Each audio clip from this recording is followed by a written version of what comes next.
My name is Emily Carter. I'm 34 years old, and this is a story I never thought I'd tell.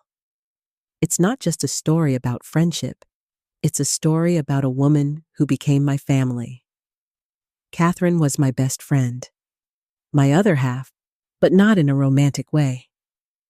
We raised our kids together, built a life together, and then that life began to fall apart, piece by piece. I lost her on the day she was supposed to bring a new life into this world. But this story isn't about loss. It's about love, about sacrifice, and about a woman who chose something fragile for the sake of something greater. We met in college. I was already married and raising a little daughter. Catherine, brave, quick, and real, saw the tired look in my eyes and smiled. "You look like someone who knows all about diapers and doesn't sleep much." That's how it started. By mid-semester, we were inseparable. She'd bring coloring books to class to keep my daughter busy. I helped her study for exams, held her through heartbreaks, and cheered when she got married. We grew up side by side. When my son Mark was born, Catherine was the first to hold him. She kissed his forehead and whispered, "I already love him." I made her his godmother without even asking my relatives.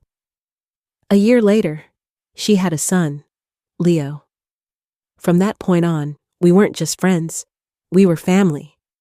Sick days, birthdays, tears, long walks, and late nights in the kitchen. Our kids called each other brothers, and called both of us Mom. My husband Nick adored Catherine. She was the kind of person who showed up, even if she wasn't invited. I would watch her laugh at our dinner table and think, this is what family looks like. And then the war began. The kind of war you can't imagine, until it walks right into your home. Catherine's husband, Alex, volunteered for the army. He said he couldn't just sit still. She kissed him goodbye, her hands shaking, but she stayed strong. Then she went to cook lunch for Leo. That's who she was, scared, but never frozen. While Alex was on the front lines, Catherine stayed solid. She cared for her son, helped neighbors, delivered food, checked on the elderly woman across the street. Furthermore, she became the light when there was no electricity. Almost every evening she'd come over. We'd sit with our kids in the hallway, reading books, pretending this was just a game. Catherine always brought something, just in case. We never said the word fear, but it was there, and she pushed it back with her presence. One day, Catherine walked into my kitchen, sat down, and placed a pregnancy test on the table. She was quiet for a long time, then whispered, "I'm pregnant." There was no joy or panic in her voice, just silence and exhaustion. Then she added, "It's a girl. I just know. She's already mine." We sat in silence. Then we cried, laughed, hugged, and somewhere in the middle of it all, she said, like it was nothing, "The doctor advised me to terminate. I've got health complications, and now the war, and Alex is far away. Every day feels like a minefield, but I can't give her up. I've already chosen her." Catherine sang to her, rubbed her belly, let Leo rest his head against it, listening for his sister's heartbeat. She spoke to the baby like she was already in the room. "You'll be born in a war, but you are my love, my someday." Alex came home on leave 2 weeks before the birth. He built the crib, washed the windows, brought her pastries. I hadn't seen her so happy in a long time. That morning, my daughter walked up to me and said, almost as if she knew, "Mom, can you go check on Aunt Catherine? I think she needs you." I thought about it. But then life got in the way. I figured I'd go when she was discharged from the hospital. A few hours later, Alex called Nick.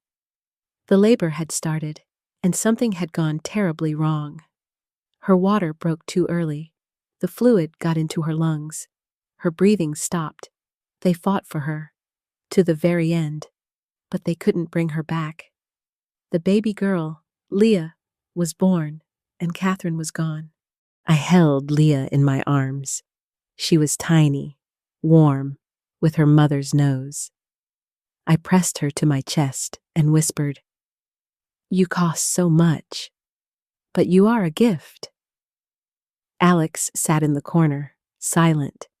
Then he murmured, "She gave everything for her." After the funeral, Alex went back to the front. He said he had to finish what he'd started. He asked if Leah and Leo could stay with us. We didn't hesitate. They were already part of us. Now the house is louder. There are more toys, more footsteps, more laughter. Leo sleeps in Mark's room. Leah in the crib Catherine picked out. And me. I rock her at night and hum that off-key lullaby Catherine always sang to her kids. We talk about her every day. Leo writes letters to Mom in the sky. Sophie draws our forever family, and Leah just looks at me, wide-eyed, like she knows more than she can say.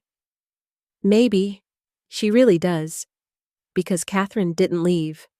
She's still here, in the house, in the kids, in every quiet moment, in the love that stayed behind. Catherine didn't die by accident. She died because she chose love, knowing exactly what it might cost.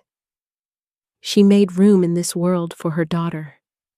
And in doing so, she gave all of us more than we'll ever be able to repay. If you've ever lost someone who made you feel alive, whole, real, write their name. I'll read each one. And if this story moved you, share it. For Catherine, for all the women whose love remains long after they're gone.